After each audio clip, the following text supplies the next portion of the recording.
So let's go to Isaiah 43. We'll read verse 18 and verse 19.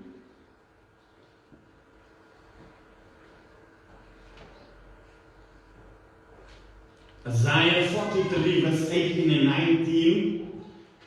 Do not remember the former things, nor consider the things of old. Behold, I will do a new thing. Now it will spring forth. Shall you not know it? I will even make a road in the wilderness, excuse me, and roads in the desert. Father, we thank you this morning for your word. We ask you to help us to change so that we can remain current. Help us to understand the time that we are in so that we can adapt and anticipate what you are about to do. And we give you the praise, the glory, and the honor. And everyone that says, agree, that says, amen. So this morning we're going to talk about a season of change. My objective this morning is to at least cover 4 things. Number 1, what is change? So we're going to try and define what is change. Then we're going to just look at about 5. There's more than 5 hindrances to change. And then we're going to look at, is change good?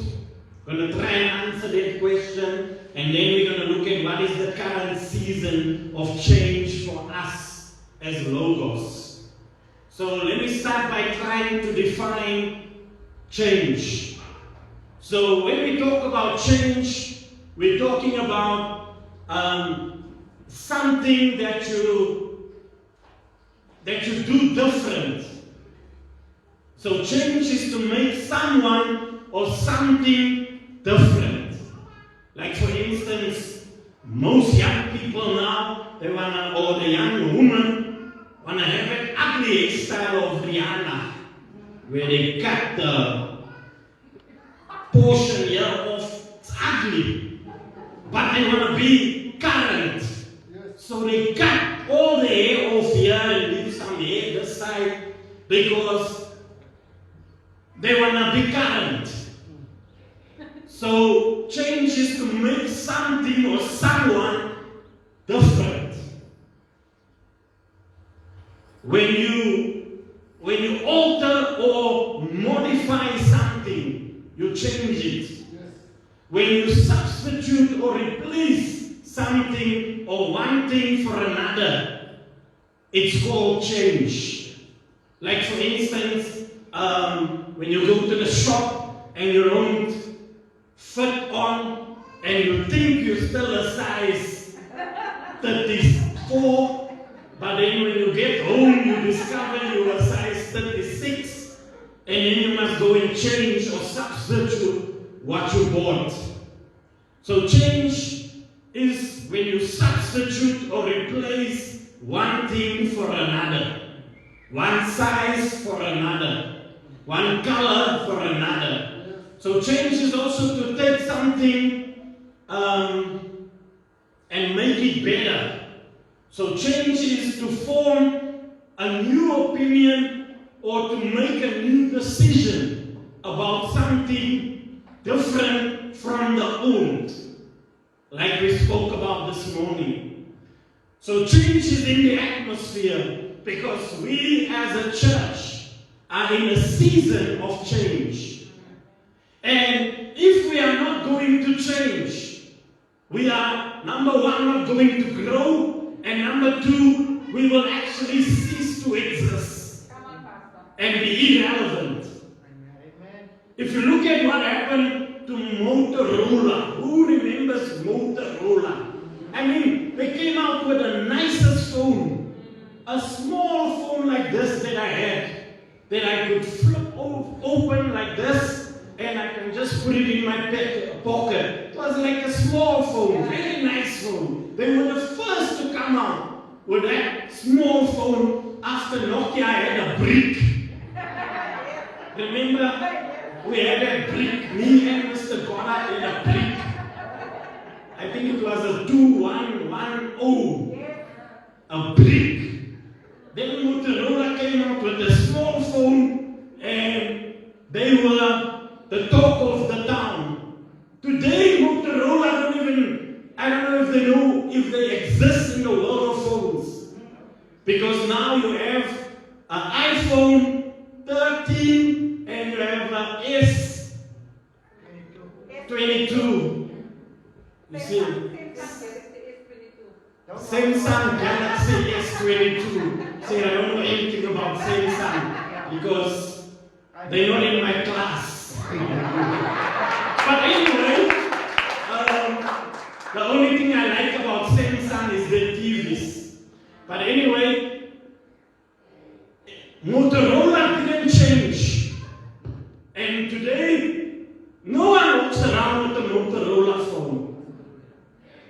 You will either see an iPhone, a Samsung, a Huawei. You've never heard of Huawei before. 20 years ago, when cell phones came out. But Huawei.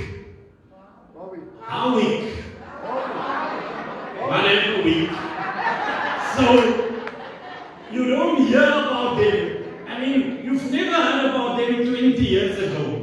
But today they current in the market because they were changing. Motorola didn't change. Nokia almost died also.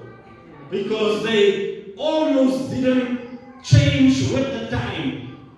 So whenever you don't change, you will either die or you will stop growing. So change is the only thing that is guaranteed in life. It's the only thing that's guaranteed in life.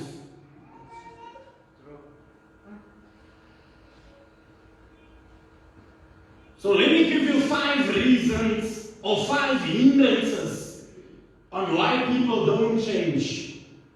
Number 1 is pride. Pride says, I don't want to change. How many have heard that? Some will die and go to hell because they don't want to change their church from a dead church to a church that is alive. You hear them say, I was born and I will die. I won't mention the name. So pride says I don't need to change.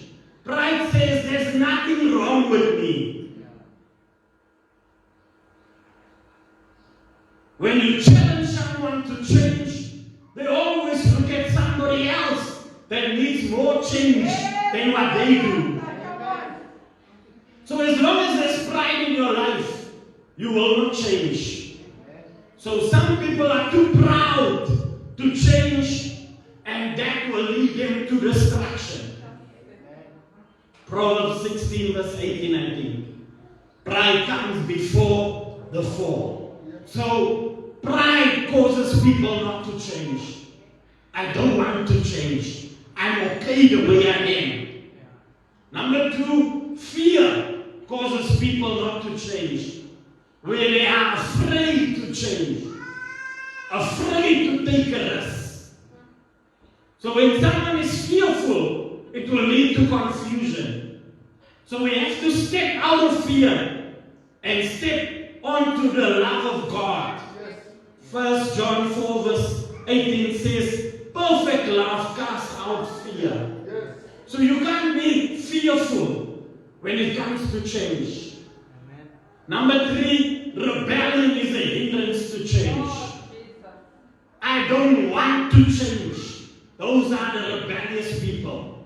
They are challenged on issues and then they make up their mind, I don't need to change, I don't want to change. And when Saul disobeyed God, his rebellion cost him his kingship, it cost him his anointing, and it cost him his destiny. 1 Samuel 15, 1 verse 9, 1 Samuel 22 and 23. rebellion. I don't want to change. Because you are always going to be challenged by God. If you need to grow and go to the next level, you can't go to a next level in your life with rebellion on your life. You can't. Then number 4, laziness. Laziness. I don't feel like changing. I'm okay.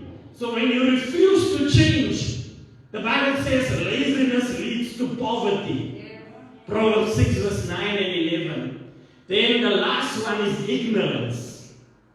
So let me just get back to laziness before I go to ignorance. You cannot become successful when you are lazy, because only hard work brings success. And without it, you will not achieve your goals. One of the greatest soccer players in my era was Pelé, Brazilian soccer player. And this is what he said. He said, success is no accident. It is hard work, perseverance, learning, studying, sacrifice, and most of all, love of what you are doing or learning to do. So number 5, the 5th hindrance that causes people not to change is ignorance. Because they never thought about changing. So ignorance, but in this current age, ignorance is not an excuse for not changing. So whenever you want to stay on cutting edge, you must be totally aware of things that are happening. So most people, what I shared this morning concerning how we can change when it comes to singing with no music, they are not doing it because they are ignorant. No one has told them that there is another way. So ignorance can hinder change. Tell your neighbor, I'm not going to be ignorant. So is change good? That's the answer, the question I have to answer. We have to learn how to benefit from change.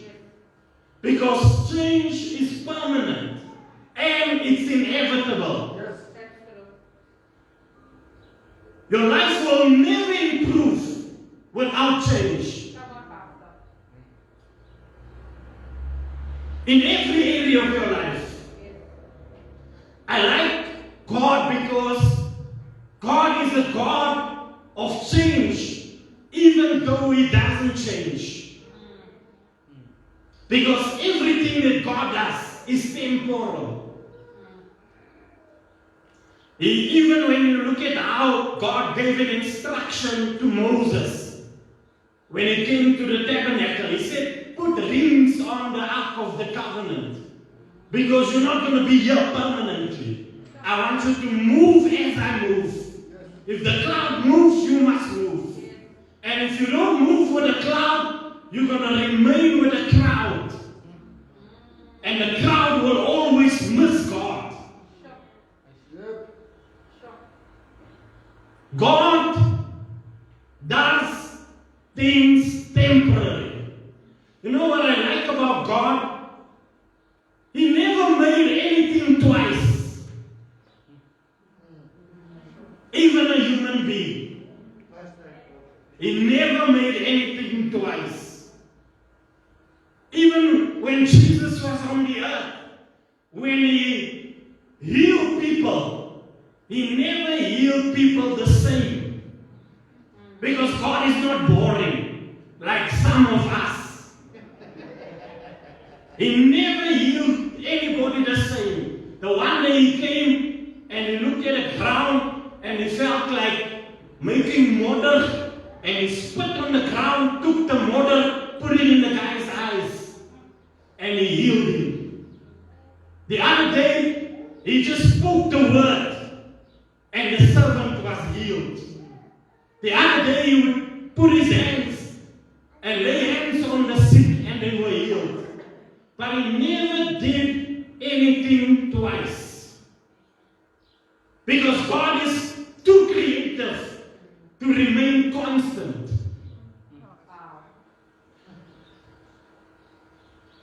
Change will prevent you from being boring in life. When you, and some of us that are set in our ways, sometimes find it very difficult to change. Because we like doing things a certain way, and nobody must disturb our way. We hate change because it threatens our security and our comfort. And when you are too secure, you become trapped. Yes. Change will make you hold on to things tightly. But nothing in life is permanent. If you look at God, whenever He wanted to change and make somebody great, He would always upset them.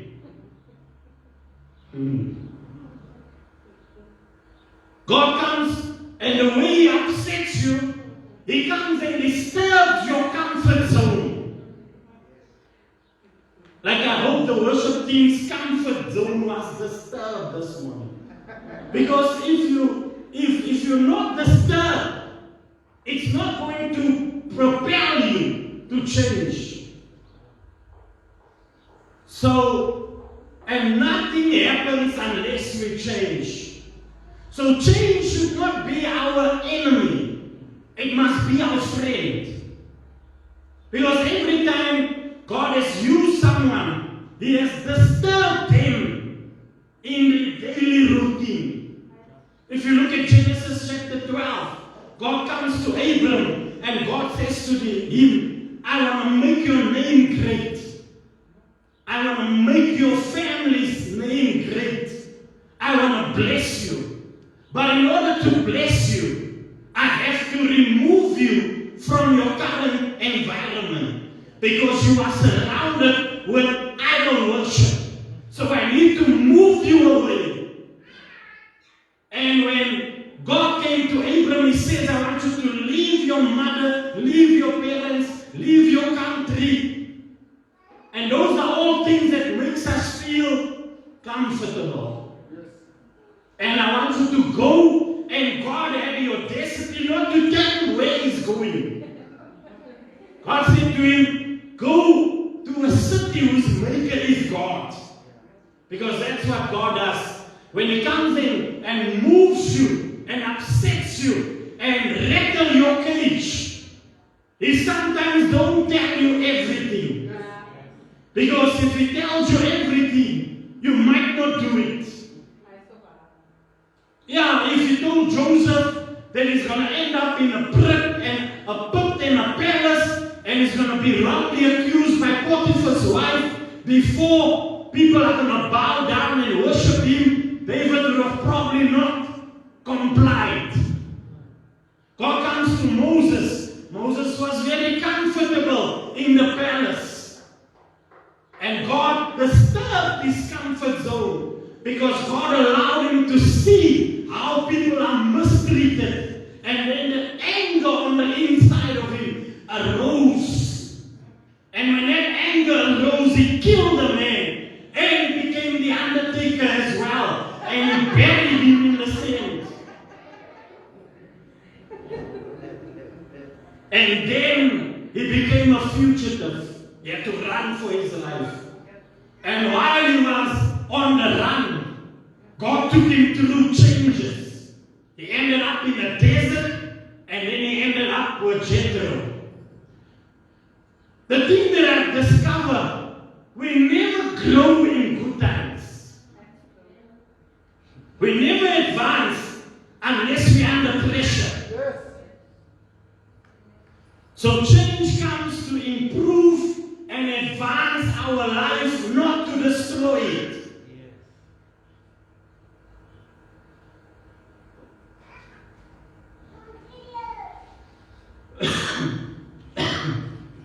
Isaiah 43 and verse verse 18 and 19. It says, do not remember the former things, neither consider the things of old. Behold, I will do a new thing. Now it will spring forth. Shall I not let you know?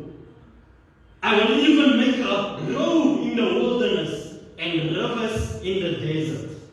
So what is our current season of change for us as Logos? I want to use that text and just take 3 things out of that text to try and explain to you where we are currently. I like what God says. He says, I am doing a new thing. He didn't say I will do, or I could do, or I might do a new thing. He said, I am doing it. I'm not waiting for you to catch up. I'm doing it. Because sometimes we are too slow to catch up. So life is always moving forward. It never ever remains the same. You see, whenever you want to use old things, when God has moved, you are going to be irrelevant. I like Samson. Samson used a jawbone of a donkey, and the one day he killed 300 men or 1,000 men with the jawbone. But he never ever went back to the jawbone. When he killed the Philistines, he used another method. He pushed the pillars so that the whole building could collapse. But some of us want to keep on going and using the same thing over and over because we don't want to change. So a greater or lesser degree, we are continually being transported, whether suddenly or gradually, into the new, the different, the unexpected, or the untried. Wow. Yet most of us don't manage change positively and effectively. God says He wants to do a new thing, spiritually, mentally, emotionally, physically. Yes. Because God likes new things. He's a creative God.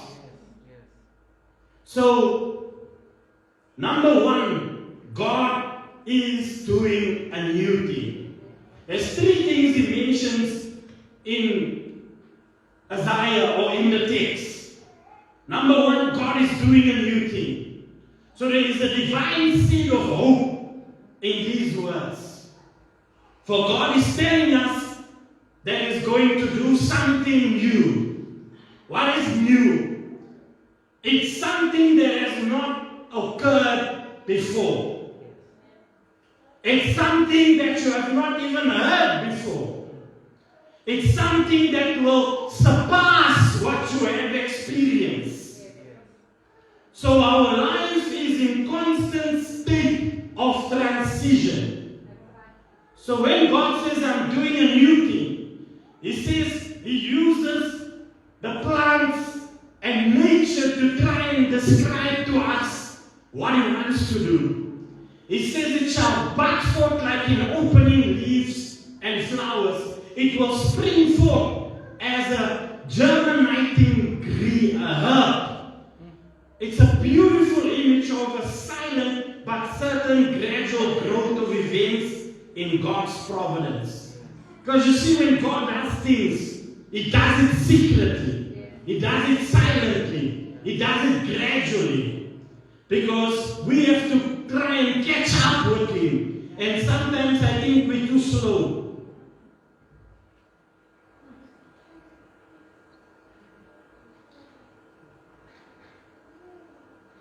So God says, I will do a new thing. Which means, and the enemy of new is always holding on to the old. So the greatest delight is to satisfy His people. God says, I'm going to make a way in the wilderness. Which means, even if it looks like nothing is going to happen, because you might be in a wilderness. You know, in a wilderness, nothing is growing. In a isolated in the wilderness, there's a lot of things that is not working for you. Yes. But God says, I will make a way in the wilderness. Yes. The text declared that anxious care which God will show in protecting us and providing for us in a strange land. So whenever we are on unfamiliar territory, God promised that He's going to make a way.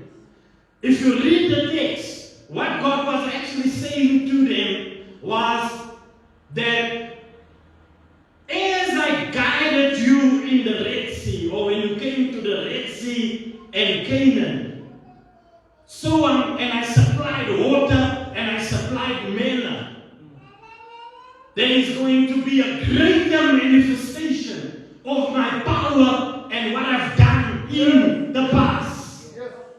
So God was saying to the children of Israel that their deliverance out of Babylon will be more famous and more greater and more better than the deliverance out of Egypt. In the context of the text, we are in a position to experience events because we are established upon better covenant promises. So because we are in the New Testament, whatever God has done in the Old Testament, He's going to do better and greater in the New Testament because of where we are. So God said to them, what you've seen me done while you were in the wilderness is nothing compared to what I'm going to do. How I'm going to deliver you from Babylon, how I'm going to deliver you from where I'm taking you is going to blow your mind. But He says in this season, you must stop looking behind. Forget the past. Remember ye not the former things, neither consider the things of old. I said yesterday, some people sacrifice their future because they don't want to let go of the past.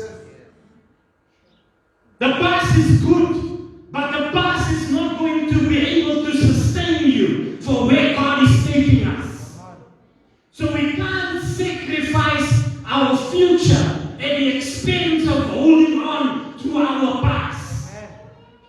God is saying, you can't expect your past victories to sustain you.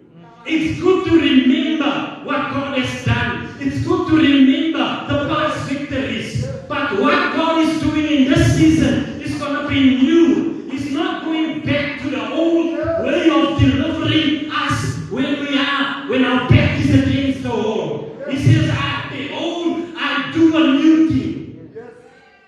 So don't allow your past failure to paralyze you, because some people allow the past to paralyze them.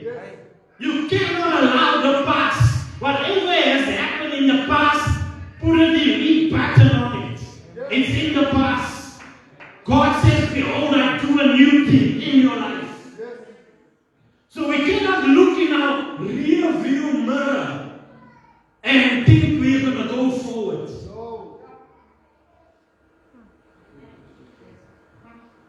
God says, I will do a new thing. Then He says, the new thing will manifest His way. And that is what we don't like. It's going to manifest His way because it's on His terms and conditions. So we can't, and this is where we miss God. When we don't allow Him to manifest it His way. Sometimes our mind becomes our greatest enemy. Because when God does and manifests things His way, it will mess up your mind. Because your mind is too small to try and figure out the awesome God that we serve. So whenever God is going to manifest His way, a change in your life, He's going to surpass your ability to contemplate on what He's doing. So God says, the new thing that I will do, I will manifest it. Which means sometimes sometimes God will tie your hands so that you can just stand still and see the salvation of the Lord.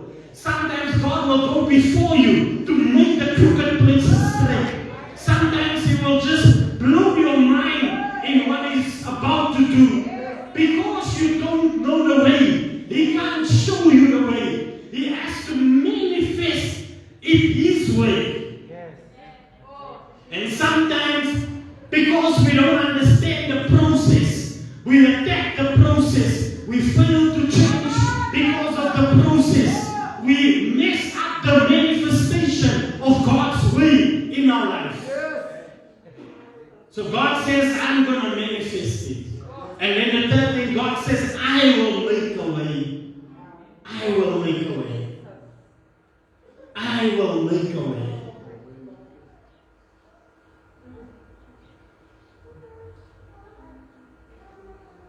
I will make a way. And you know when God makes a way, it blows your mind. He says, let me go to the next slide.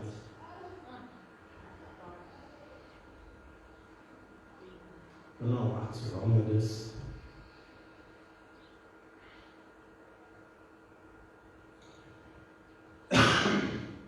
So the question that we must ask ourselves is, what is God saying and doing in this season?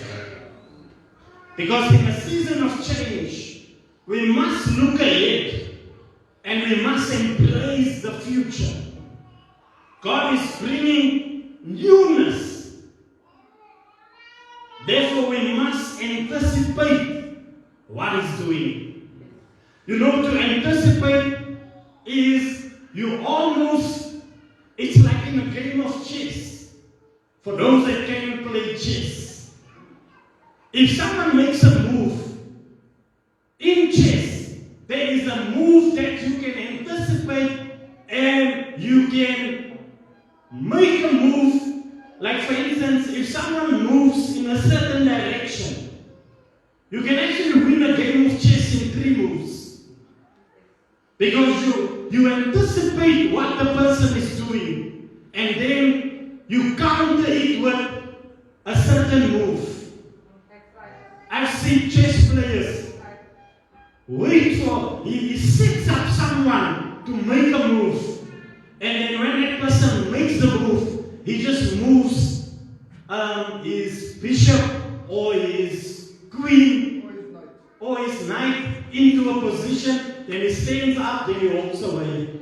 Because he knows it's checkmate. It's over. Okay, for the ones that don't know chess, sorry. I know you only know draft. But even in draft, you set up the person so that if he takes your one, there's 3 that's coming. Because you are sacrificing your one. You're actually giving him the one to take. Because if he takes it, puts you in a position to do 1, 2, 3. For the some that knows rough. So you have to anticipate in the spirit what God is doing. So that you can be aware on the move that is taking place. So God is going to do greater things than what has happened in the past. Amen. Someone said, to go where we've never been, we have to do something we've never done. Can I say that again? To go where we've never been, we have to do something we've never done. I love it. Habakkuk 1:5 says, see the nations and take note and be full of wonder. For in the days I am doing a work in you, which you will have no belief or even tell somebody about it. The Message Bible puts that verse like this. It says, look around at the godless nations. Look long and hard. Brace yourself for a shock. Something is about to take place, and you are going to find it hard to believe. That's the message Bible of Habakkuk 1:5. Habakkuk 1:5 says, even if a prophet comes and tells you what God is going to do, you're still not going to believe it. So God is about to do something incredible and something against your will. He does not say that you will have to believe for it. There's no condition expressed. He says it's going to be marvelous in your sight. Then Isaiah 53 verse 1 asks the question, who has believed our report? And to whom is the arm of the Lord revealed? God's arm executes purpose and is often used as an emblem of power. So whenever God speaks of his arm, he refers to might, to power. In that verse, two reasons are given why we must believe. Number one, it speaks about the ancient prophets and the work that Jesus did on the earth. The signs, the miracles, the wonders. So God says, who has believed our report? And to whom has the arm of the Lord been revealed? Because God is trying to let you know that I have done certain things a certain way, but what is coming is not going to be done a certain way. What's coming is going to blow your mind. The Message Bible says, what God is about to do, your head will spin. So, Logos, there is a season of change. And change is always for the better. The only thing is, we're going to have to adjust as a church to the changes that God wants to bring. We can't hold on to our Motorola and think we're going to be relevant in 2030. Come on, Pastor, come on. So this morning, I've come with a challenging word to Logos. God is saying, I'm doing a shift. I'm bringing a shift. I'm bringing a change. I am upsetting your comfort zone. I'm changing the way things has always been done. You know, I was thinking, this year I'm 23 years old. And a 23-year-old can't act the same way as a 10-year-old. If you do, people are going to notice the difference. That's right, come on. How many have heard the words, mooi nie soos 'n kind gedrag nie? That's what you say to a 23-year-old that want to act and do things of a 10-year-old. So God is saying, this season you must act your age. This season you must understand that you are on a level of maturity that the others are not on. So you better rise up and be mature.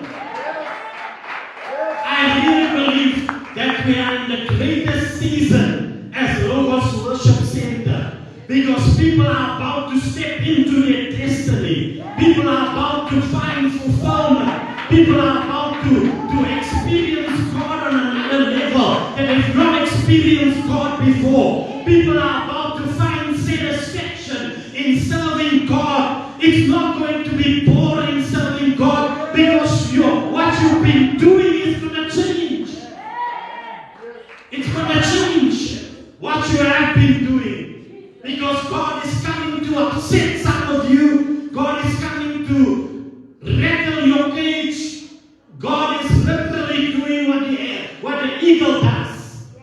It makes the nest uncomfortable, and then he pushes you so that you can hit the ground. But just before you hit the ground, he comes and he takes you. So that is an eagle, how he trains his other eaglets to fly. And God is saying, I have enough of you in the nest. It's time where the nest will become uncomfortable.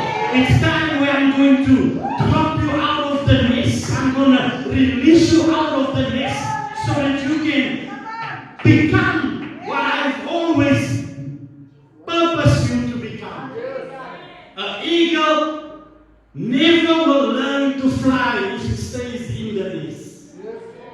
But then God is also saying, there's some eagles that have been flying, but now I'm going to teach you how to ride or soar on the wings, on the wind, so that you can go beyond the altitude that you are currently familiar, so that you can go beyond where the enemy can even get hold of you. So the way we're going to survive the season of suffering, we have to increase our level of altitude that we have been flying, because there is a level of altitude that no snake, no animal, no human being can even survive, because the air is too thin, and whatever comes in that level of altitude will die, because the air is too thin to survive on that level. And that's where God says there's some of us that is going to soar above the circumstances of life. There's some of us that are not going to be affected by the current present suffering. The Bible says the present suffering are not worthy to be compared with the glory that shall be revealed. Because the suffering, true, is only for 9 months. It's only for a season. But what I'm about to do is going to be greater than the suffering. I hear David says, for every day there was suffering, give me another day where I will rejoice. Give me another day where I will be glad and rejoice and give God praise. I really believe that that is what God is saying to Logos. Rise up higher, come up higher, so that I can show you the things that must surely come to pass. We can't delay what God is about to do. But we're going to have to raise our level so that we can soar with the eagles. Father, we pray this morning that you will help us as a church